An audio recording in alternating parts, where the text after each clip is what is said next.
আমাদের শুরুটা হয়েছিল কিছুটা এইভাবে। সবাই সোনারপুরে মিট করে সোজা চলে গিয়েছিলাম শিয়ালদা। শিয়ালদা থেকে বাস নিয়ে চলে এলাম হাওড়া। আমাদের ট্রেনটা লেট থাকার কারণে বাসে করেই চললাম দীঘার উদ্দেশ্যে। বাসে সবাই মজা করতে করতে চলে এলাম ধুলাগড়।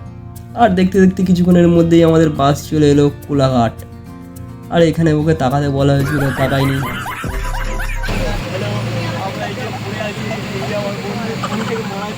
আমাদের বাসটা এখানে অনেকক্ষণ দাঁড়িয়ে ছিল একটা অ্যাক্সিডেন্ট হওয়ার কারণে। গাড়িটা গিয়ে গাছের সঙ্গে ধাক্কা মেরেছে। তারপর একটা সুন্দর ভিউ দেখতে দেখতে আমরা এগিয়ে চললাম।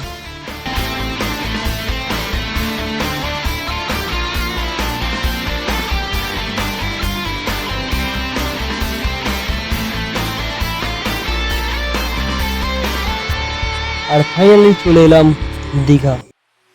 তখন দীঘাতে বৃষ্টি। আর একটা রুম নিয়ে খাওয়া দাওয়া করে বেরিয়ে পড়লাম।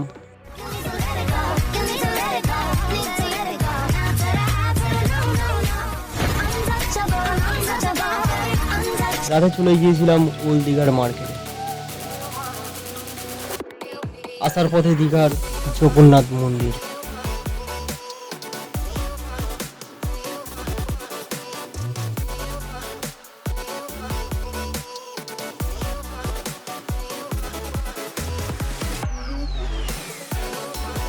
গুড মর্নিং সবাইকে। এখন সকালবেলা আমরা চলে এসেছি এই যে দীঘার মন্দিরে। আমরা এই যে 3 পার্টনার এসেছি, আরও সবাই রুমে আছে। এখন আমরা এই মন্দিরে ঢুকবো। এখন সকাল 6টা, ওই জন্য এতটাই ফাঁকা মন্দিরটা। আমরা কয়েকজন মাত্র এসেছি। এই যে এখন পুরোটাই ফাঁকা মন্দির।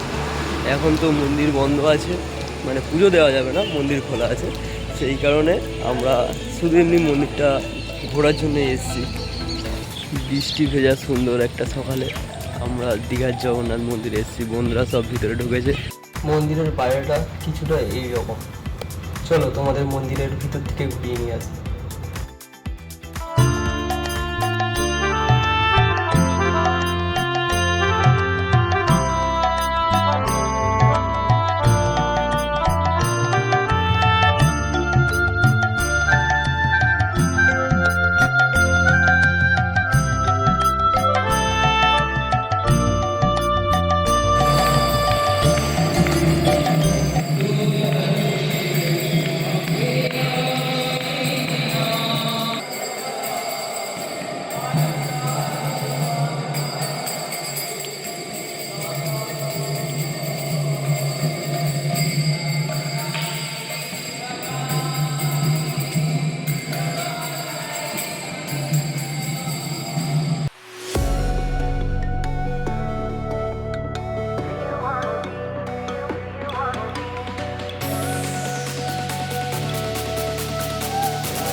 এখানে জগন্নাথ দেবের প্রসাদ তৈরি হচ্ছে।